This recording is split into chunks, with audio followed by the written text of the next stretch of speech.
Hello everyone, welcome to Wow IS. Now we shall see our daily MCQs for 31st of August. So let's start guys. So question number 1 is consider the following statements related to nationally determined contributions transport initiative for Asia NDC-TIA. Its aim is to decarbonize transport in India, Vietnam and China.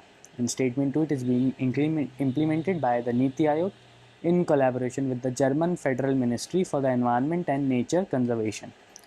आपको बताना है कि कौन सा statement इनमें से correct है. Okay, so the context is that Indian component of the NDC-TIA has been recently launched. Okay, so Indian component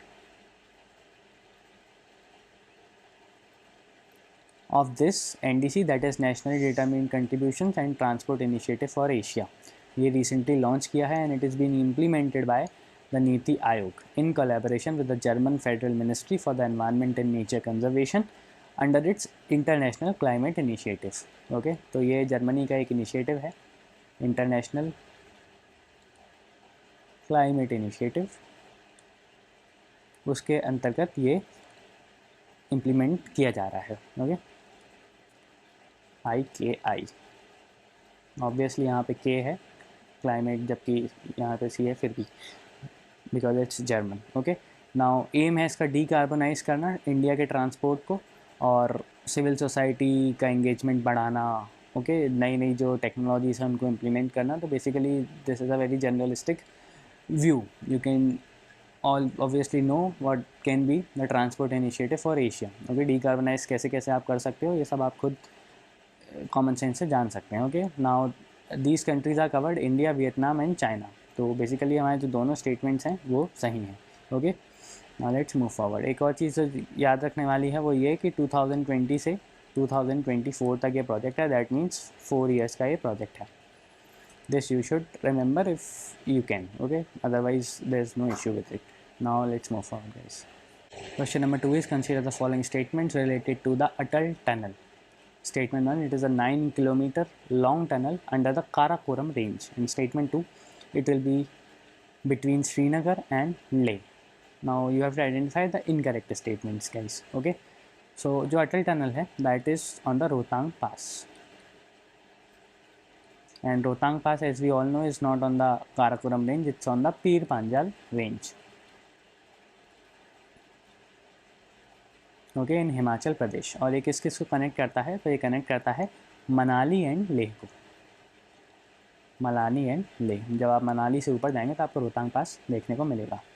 Manali and Leh, और इसका जो डिस्टेंस है टोटल मनाली और लेह का, that gets reduced by 46 kilometres. Okay, now it provides all weather connectivity to Leh. जो हमारे troops हैं उनके लिए एक ऑल वेदर कनेक्टिविटी रोड यहाँ पे दी जा रही है बेसिकली अटल टनल के थ्रू. तो ये इसका जो मेन स्ट्रेटेजिक एडवांटेज है वो ये है. Okay, it's a 9 kilometre long tunnel और ये it's the highest longest tunnel okay on this height. तो 9 किलोमीटर मतलब 3000 मीटर के ऊपर, greater than 3000 metre, this is the longest tunnel. This you must remember. Okay, अब आपसे इनकरेक्ट स्टेटमेंट पूछा गया था, तो जैसा कि हमने देखा, this is not on the Karakoram range, this is on the Pir Panjal range, and it is not between Srinagar and Leh, it is rather between Manali and Leh. तो दोनों ही स्टेटमेंट जो हैं वो इनकरेक्ट हैं. तो आंसर है C, both 1 and 2. Now let's move forward guys. Question number 3 is with respect to the National Council for Promotion of Urdu Language, consider the following. Statement 1, it is an autonomous body under the Ministry of Culture. And statement 2, it is the principal coordinating and monitoring authority for promotion of Urdu. अगर आप दूसरा statement देखेंगे तो this is very generalistic in nature. आप कोई भी ये statement कहीं भी आ सकता है. कोई भी committee is related to Urdu, this will be its function. Okay, so दूसरा स्टेटमेंट तो करेक्ट ही है. Now national council for promotion of Urdu language, context क्या है इस क्वेश्चन का, तो कॉन्टेक्स्ट ये है कि एक वर्ल्ड उर्दू कॉन्फ्रेंस ऑर्गेनाइज हो रही है. वर्ल्ड उर्दू कॉन्फ्रेंस, ओके, उसको एड्रेस किया है हमारे मिनिस्टर ऑफ एजुकेशन. इन्होंने एड्रेस की है वर्ल्ड उर्दू कॉन्फ्रेंस को. And this world Urdu conference is being conducted by the national council for promotion of Urdu language. Okay, now it is an autonomous body set up in 1996. 1996 में इसको establish किया गया था. and it is not under the Ministry of Culture, rather it is under Ministry of Education, जो HRD ministry थी अभी कुछ time पहले तक, ओके, मिनिस्ट्री ऑफ एजुकेशन। तो ये इस मिनिस्ट्री के अंदर आता है, ना कि मिनिस्ट्री ऑफ कल्चर के अंदर। तो दूसरा स्टेटमेंट जो है वो हमारा करेक्ट है, पहला स्टेटमेंट है दैट इज़ इनकरेक्ट। आंसर है हमारा बी, 2 ओनली। और ये जो वर्ल्ड उर्दू कॉन्फ्रेंस हुई उसमें एक इम्पॉर्टेंट अनाउंसमेंट की गई कि जो उर्दू लैंग्वेज के जो लुमिनरीज़ हैं उनके नाम पे नए अवार्ड्स लॉन्च किए जाएंगे। तो लुमिनरीज़ जैसे आमिर खुसरो, फिर आपके मिर्ज़ा गालिब हैं, आका हशर हैं, राम बाबू सक्सेना, दयाशंकर नसीम, ओके, जिससे उर्दू जो राइटर्स हैं जो उर्दू का प्रयोग करते हैं उनको इंकरेजमेंट मिल सके। ओके, तो आंसर है हमारा B, 2 only. Now let's move forward guys. Question number 4 is consider the following statements with respect to La Nina. अब कॉन्टेक्स्ट ये है, जो वर्ल्ड मेट्रोलॉजिकल ऑर्गेनाइजेशन है दैट इज़ प्रेडिक्टेड कि जो हमारा मानसून है that will face late withdrawal, मतलब सितंबर में रेन एक्सपेक्टेड है, सितंबर में भी रेन होगी इस बार अच्छी खासी, और जो मानसून का विड्रॉल होता है दैट स्टार्ट्स बिटवीन मिड सितंबर, वो थोड़ा डिलेड हो जाएगा। तो ये the context. Now we shall discuss about this La Nina. तो statement 1, it is the condition of high pressure in the western Pacific Ocean. And statement 2, La Nina robs the Indian subcontinent of its normal monsoon rains.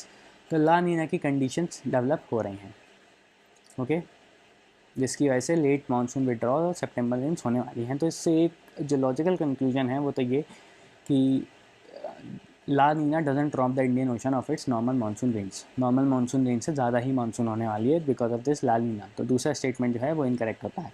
अब ला नीना है क्या? तो जो eastern Pacific है, eastern Pacific which comprises of, आपने देखा होगा Peru का जो कोस्ट है, फिर इक्वाडोर का जो कोस्ट है, ओके, यहाँ पर हाई प्रेशर डेवलप होता है ईस्टर्न पैसिफिक में, remember, okay, please remember this, high pressure in eastern Pacific. तो हाई प्रेशर की वजह से क्या होता है, रेनफॉल नहीं होती, हाई प्रेशर तो विंड को ड्राइव अवे करता है, ओके। सो पेरू और जो इक्वाडोर है यहाँ पे आपको ड्रॉट देखने को मिलेगा इफ़ ला नीना डेवलप्स। और जो वेस्टर्न पैसिफिक है, western Pacific which means Australia, यहाँ पे आपको फ्लड्स देखने को मिलेंगी if this La Nina condition develops. और इसका एक और जो रिज़ल्ट होता है वो ये होता है कि इंडियन मानसून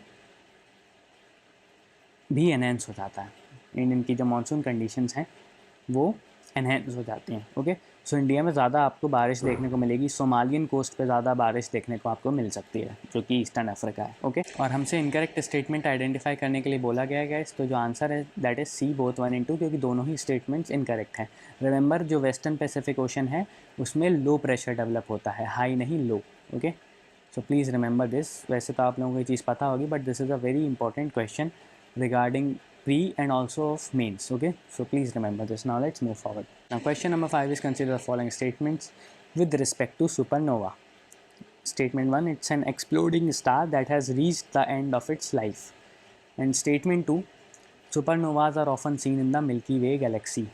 आपको बताना है कि कौन सा स्टेटमेंट इनमें से इनकरेक्ट है, ओके। सो नाउ सुपरनोवा की बात करें, एक जो कॉन्टेक्स्ट है वो ये है कि supernova could have triggered the late Devonian extinction according to the new study, which is not very important, but still this supernova becomes important in this light. So what is supernova? Supernova is basically an explosion. जब एक star explode हो जाता है तो उसको जो resulting जो blast होता है उसको हम सुपरनोवा कहते हैं। Now this condition develops in 2 kinds of cases. One is a binary star system. Okay, binary stars. Now what are these binary stars? तो 2 स्टार्स हैं बेसिकली और ये एक पॉइंट के अराउंड ऑर्बिट कर रहे हैं, तो इसको जो हम कहते हैं that is a binary star system. अब एक कंडीशन है कि इनमें से एक स्टार जो है that should be carbon, oxygen, white dwarf, okay. So carbon, oxygen, white dwarf, अगर उनमें से एक भी स्टार है तो वो क्या करेगा कि इसका जो मैटर है वो अपनी तरफ खींचेगा, ओके। सो इसका मैटर कम होता जाएगा, इसका मैटर बढ़ता जाएगा। Once the matter increases so much that it becomes stable, यहाँ पे एक एक्सप्लोजन होगा, ओके, एक्सप्लोजन। वाई? बिकॉज जो इसका कोर होगा that won't be sufficient, that won't be able to tolerate this much matter. तो जो कोर का मैटर काफ़ी ज़्यादा बढ़ जाएगा वो अनस्टेबल हो जाएगा। तो इसलिए बेसिकली मैटर काफ़ी ज़्यादा बढ़ रहा है, तो उस वजह से एक्सप्लोजन होगा। Now the second thing is single star. Okay, single star में भी जब ये अपनी ये वाला जो स्टेटमेंट है पहला, that has reach the end of its life, तो उस केस में एक्सप्लोजन होगा जब उसका न्यूक्लियर फ्यूल ख़त्म हो जाएगा, एग्जॉस्ट हो जाएगा basically. Okay, so nuclear fuel gets exhausted. तो ये दो कंडीशन है और इन दो कंडीशंस में आपको सुपरनोवा विटनेस करने को मिलेगा। नाउ दूसरा statement, the supernovas are often seen in the Milky Way galaxy, this statement is incorrect. Okay, आपको दूसरी गैलेक्सीज में देखने को ज़्यादा मिलता है rather than the Milky Way galaxy, other galaxies. और अगर हम बात करें सन की, तो जो सन का मास है that is very low. Okay, sun mass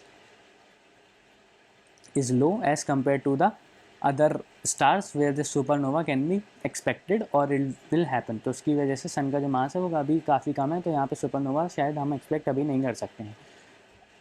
incorrect statement identify करने की बात कही गई है, तो जो दूसरा स्टेटमेंट है डैट इज़ इनकरेक्ट, पहला स्टेटमेंट करेक्ट है, तो आंसर हमारा बी, 2 ओनली।